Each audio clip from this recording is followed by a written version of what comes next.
국군 제여석권 앤드 시바 료타로. 봉천 대회전과 발트 함대의 항해. 원젠. 저자 시바 료타로. 1923만 1996.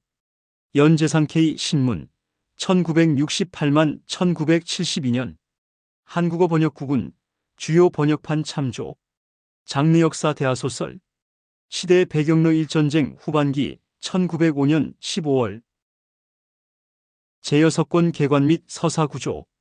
시바 료타로의 국군 제여석권은 러일전쟁 1904만 1905 후반부의 결정적 국면을 집중 조명한다. 전반부 제열 5권이 위순 공략전과 만주 전선의 소모전을 묘사했다면 제여석권은 그 전쟁의 운명을 결정지을 두 개의 거대한 축 대륙의 봉천 대회전과 해양의 발트 함대, 대항의 을 교차 서술하는 방식으로 극적 긴장감을 고조시킨다. 서사 구조상 제여석권은 크게 세 파트로 나뉜다.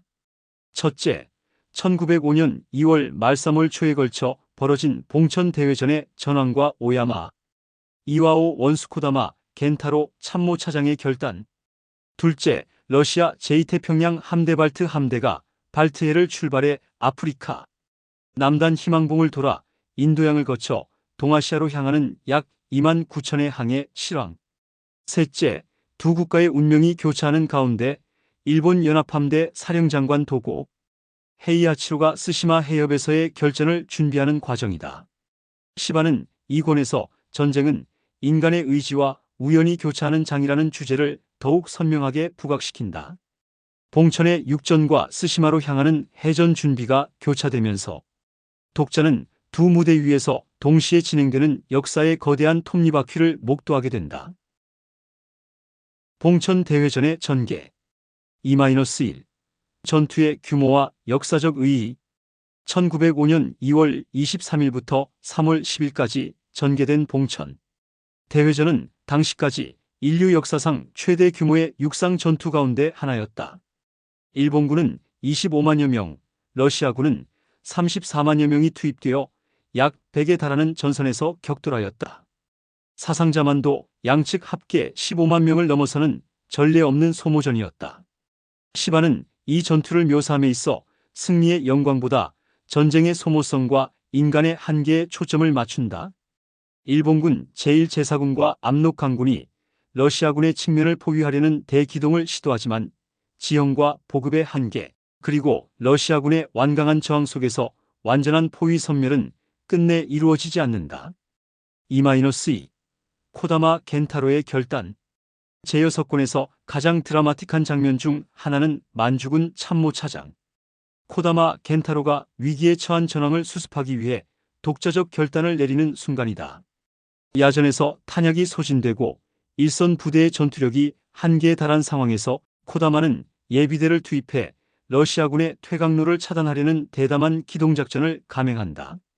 시바는 코다마를 근대 일본이 낳은 가장 탁월한 군사적 두뇌로 묘사하면서도 그의 승리가 완전하지 않음을 냉철하게 지적한다. 쿠로파킨 KUROPATKIN 휘하의 러시아군은 포위를 돌파해 북으로 철수함으로써 전투력을 보존한다. 봉천 점령은 이루어졌지만 러시아군의 주력은 건재했고 전쟁은 완전한 결말을 보지 못한 채 해전에 운명을 맡기게 된다. 2-3. 일본군의 한계와 소모전의 실상. 시바가 제여석권에서 일관되게 강조하는 것은 일본의 국력의 한계이다. 봉천 전투 이후 일본 육군은 사실상 전략 예비대가 고갈된 상태였다. 탄약은 바닥났고 병사들은 극도의 피로와 추위에 시달렸다. 저자는 이 대목에서 일본이 이 전쟁을 계속할 수 있는 것은 해군이 발트 함대를 격파하는 경우에 한한다는 냉엄한 현실을 독자에게 제시한다. 이러한 서술 방식을 통해 시바는 봉천 대회전을 일본이 거둔 마지막 지상전 승리로 위치 짓는 동시에 그 승리가 얼마나 가냘픈 토대 위에 서 있었는지를 드러낸다. 이는 전쟁을 영웅담으로 서술하는 관행적 역사소설과 구별되는 시바 특유의 비판적 역사인식이다. 발트 함대의 대항해와 로제스트벤스키. 3-1. 전략적 배경. 위순 함락 1905. 1. 이후로 러시아 제1태평양 함대가 괴멸된 이후 러시아 황제 니콜라이 2세는 발트 함대 제2태평양 함대의 극동 파견을 명령했다. 이는 당시 세계 해군사에서 가장 장거리 원정 작전 중 하나였다. 사령장관 로제스트벤스키아 로지 HESTVENSKY 제독은 구식 전함과 보조함 38척을 이끌고 1904년 10월 리바우현 라트비아 리에파야 항을 출발하여 도함 약 2만 9천에 달하는 항해에 나선다. 시바는 이 항해 전 과정을 세밀하게 추적하면서 로제스트벤스키가 직면한 이중의 곤경을 포착한다. 첫째는 식민지를 갖지 못한 러시아가 중간 보급항을 확보하지 못해 극도의 보급 난항을 겪는 현실이고, 둘째는 노후 함정과 훈련 부족으로 함대의 전투력 자체가 처음부터 심각한 결함을 안고 있었다는 사실이다. 3-2 도거뱅크 사건과 외교적 파문. 제6권은 항해 중 발생한 도거뱅크 사건 DOGGR 뱅크 인서던트를 중요하게 다룬다. 1904년 10월 러시아 함대는 북해 도거뱅크 어장에서 영국 어선단을 일본 어뢰정으로 오인하여 포격 어선원을 사살하는 사고를 일으킨다. 이 사건은 영국 여론을 극도로 자극하여 영일 동맹 체제하에서 러시아의 외교적 고립을 심화시켰다. 시바는 이 사건을 단순한 에피소드로 처리하지 않는다.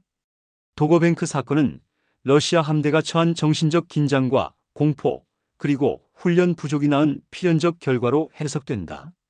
이미 출발 전부터 패배의 씨앗을 품고 있었던 함대, 그것이 시바가 바라보는 발트 함대의 본질이다. 3-3 로제스트벤스키의 인간상. 국군 제6권에서 시바가 특히 공들여 그리는 인물은 로제스트벤스키이다. 저자는 그를 무능한 패장으로만 그리지 않는다.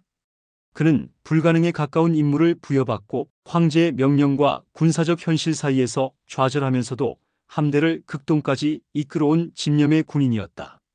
시바는 로제스트벤스키가 마다가스카르에서 수개월 동안 본국의 훈령을 기다리며 함대를 정박시켜야 했던 좌절, 인도양과 남중국해를 횡단하면서 전투력이 저하되어 가는 것을 속수무책으로 바라봐야 했던 고통을 묘사함으로써 그를 러시아 제국의 구조적 모순이 낳은 비극적 존재로 형상화한다. 이러한 서술은 단순한 승패의 논리를 넘어 패자의 인간적 고뇌에도 문학적 무게를 부여하는 시바 문학의 특질을 잘 보여준다. 도고 헤이하치로와 연합함대의 결전 준비. 4-1 정보 수집과 작전 계획. 제6권 후반부는 일본 연합함대가 발트 함대의 항로를 추적하고 결전 장소를 선정하는 준비 과정으로 채워진다. 도고 헤이하치로 사령장관과 참모장 시마무라 하야오, 그리고 전술 천재로 불리는 아키야마 사네유키가 중심인물로 등장한다. 아키야마 사네유키는 발트 함대가 블라디보스토크로 향하는 항로가 스시마 해협을 통과할 가능성이 가장 높다고 판단하고 연합함대를 진해만에 집결시킨다. 시바는 아키야마의 분석 과정을 철저하게 재현하면서 그의 군사적 통찰력을 부각시킨다. 이는 동시에 군사 지식인에 대한 시바 자신의 흠모를 투영한 것이기도 하다. 4-2 도고의 침묵과 리더십. 시바의 도고 묘사에서 두드러지는 것은 그의 침묵의 리더십이다. 도고는 과묵하고 결단력 있으며 수하 참모들의 의견을 경청한 후 핵심적 순간에 최종 결단을 내린다. 제6권에서는 스시마 해협을 결전 장소로 확정하는 도고의 결단이 묘사되는데, 이는 단순한 군사적 판단이 아니라 국가의 운명 전체를 어깨에 짊어진 자의 결단으로 제시된다. 특히 시바는 도고가 승리를 믿었는가라는 질문에 대해 그가 확신보다는 준비와 훈련에 대한 신뢰, 그리고 이 한 번의 해전이 전쟁의 전부라는 각오 위에 서 있었음을 강조한다. 이러한 묘사는 도고를 영웅적 신화에서 인간적 실존으로 되돌려 놓으려는 저자의 의도를 보여준다. 문학적 기법과 역사 서술의 방법론. 5-1 교차 서술의 효과. 제6권의 가장 두드러진 문학적 특징은 봉천 육전과 인도양동 중국해전 준비를 교차하며 서술하는 구성이다. 시바는 두 무대를 교차 배치함으로써 독자로 하여금 전쟁의 동시성을 체감하게 한다. 봉천의 포성이 울리는 순간에도 발트 함대는 인도양을 항해하고 있으며 그 두 흐름이 스시마라는 단 하나의 결절점으로 수렴해 간다는 구조적 긴장이 이 권의 핵심 서사 동력이다. 이러한 교차 서술은 단순한 장르적 기법을 넘어 역사의 본질적 특성 복수의 사건이 동시에 진행되며 서로의 운명을 규정한다. 을 문학적으로 형상화하는 장치로 기능한다. 시바는 이를 통해 역사소설이 연대 기적 서술을 넘어 역사의 구조를 재현할 수 있음을 실증한다. 5-2 명치의 낙관주의와 그 한계. 국운 전체를 관통하는 테마 중 하나는 명치시대 일본인의 낙관적 에너지이다. 마쓰야마 출신의 새 주인공 마사오카 시키 아키야마 요시후로 아키야마 사네유키 일어일 전쟁이라는 시대적 도전 앞에서 자신의 재능을 최대한 발휘하는 것이 소설의 골격이다. 그러나 제6권에서 시바의 시선은 복잡해진다. 봉천 승리 이후 일본의 국력은 사실상 바닥나 있고 명치의 낙관주의는 더 이상 무한한 에너지의 원천이 아님이 드러난다. 작가는 이를 일본이 감당할 수 없는 크기의 전쟁을 치렀다는 시각으로 서술하면서 이 시대의 영광 뒤에 드리운 그림자를 독자에게 은연중에 제시한다. 이는 후대 일본의 파국적 군국주의를 명치와 구별하면서도 그 연속성을 경계하는 시바의 복잡한 역사인식을 드러낸다. 5-3 다큐멘터리 기법과 소설적 상상력의 결합. 시바 료타로는 대량의 사료를 바탕으로 서술하면서도 인물의 내면과 대화를 소설적으로 재구성하는 독특한 방법론을 구사한다. 제6권에서 코다마의 작전 결단 장면이나 로제 스트벤스키의 내면 묘사는 그 전형적 예이다. 시바는 이를 정직하게 소설적 추정임을 밝히면서도 그 추정이 사료와 모순되지 않도록 철저히 고증함으로써 역사적 신뢰성과 문학적 생동감을 동시에 확보한다. 이러한 방법론은 역사를 어떻게 서술할 것인가라는 질문에 대한 시바의 실천적 답변이라 할 수 있다. 역사는 단순한 사실의 나열이 아니라 그 사실 뒤에 숨겨진 인간의 결단과 감정, 우연과 필연의 교직을 복원하는 작업이어야 한다. 이것이 국운이 반세기가 지난 오늘날에도 독자를 사로잡는 이유이다. 주요 등장인물과 역할. 인물명 국적직 위제 6권에서의 역할. 코다마 겐타로 일본만 죽은 참모 차장 봉천 대회전의 실질적 작전 지휘자. 위기 국면에서 예비대 투입을 결단. 오야마 이와 오일본만 죽은 총사령관 코다마의 작전을 최종 제거하는 총사령관. 대범한 카리스마 묘사. 도고 헤이하치로 일본연합함대 사령장관 침묵과 결단의 리더십으로 스시마 결전을 준비. 아키야마 사네유키 일본작전 참모발트 함대 항로 분석 및 스시마 결전 작전 이반자. 로제 스트벤스키 러시아 발트 함대 사령관이만 9천 항해를 이끄는 비극적 군인상으로 형상화. 쿠로파킨 러시아만 죽은 총사령관 봉천 패배 후 북방으로 철퇴. 러시아군 지휘체계의 한계 상징. 역사적 평가와 현대적 의의. 7-1 국내외 학계의 평가. 국운은 일본에서 출간 직후부터 현재까지 역사 대하소설의 최고봉으로 평가받는다. 특히 제6권은 육해전의 교차 서술, 패자에 대한 문학적 공감, 국력 한계에 대한 냉철한 성찰이 조화를 이루어 전체 8권 중 문학적 밀도가 가장 높은 권으로 꼽힌다. 국내 학계에서는 시바의 역사 서술이 승자의 관점에 치우쳐 있다는 비판도 존재한다. 특히 조선 한국이 러일 전쟁의 무대가 되고 전쟁의 결과로 식민지화 과정이 가속화된 역사적 사실이 소설에서 충분히 다루어지지 않는다는 점은 한국 독자에게 있어 중요한 비판적 독해 지점이다. 국운을 읽는다는 것은 그 문학적 성취를 평가하면서도 그것이 재현하지 않는 그것 식민지, 민중의 목소리를 함께 사고하는 이중적 독서를 요구한다. 7-2 제6권이 제기하는 보편적 물음. 제6권이 오늘날 독자에게 제기하는 가장 중요한 물음은 승리한 전쟁도 나라를 피폐하게 한다는 역설이다. 봉천에서 이긴 일본은 전략 예비대와 재정을 모두 소진한 상태였으며 포츠머스 강화 조약이 일본 국민의 기대에 미치지 못하자 히비야 폭동이 발발하는 역설이 뒤따른다.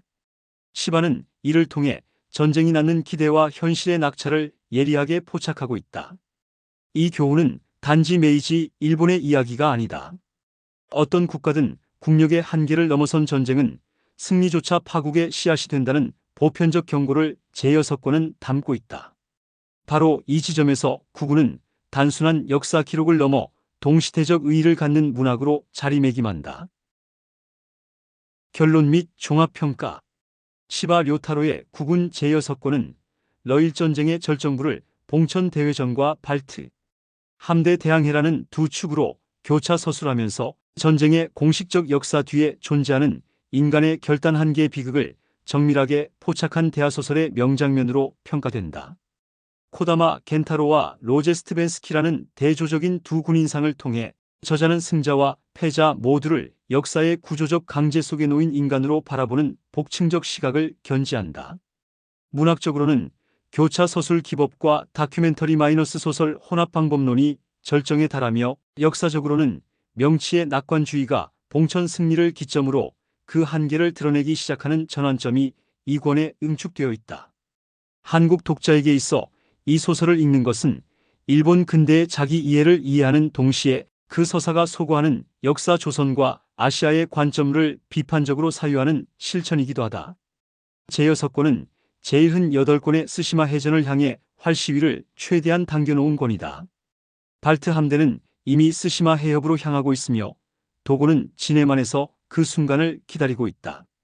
역사의 결말을 알면서도 독자는 그 결말이 피할 수 없는 것이었는지 아니면 다른 선택이 가능했는지를 자문하게 된다. 이것이 구군 제6권이 지닌 불멸의 독서 경험이다.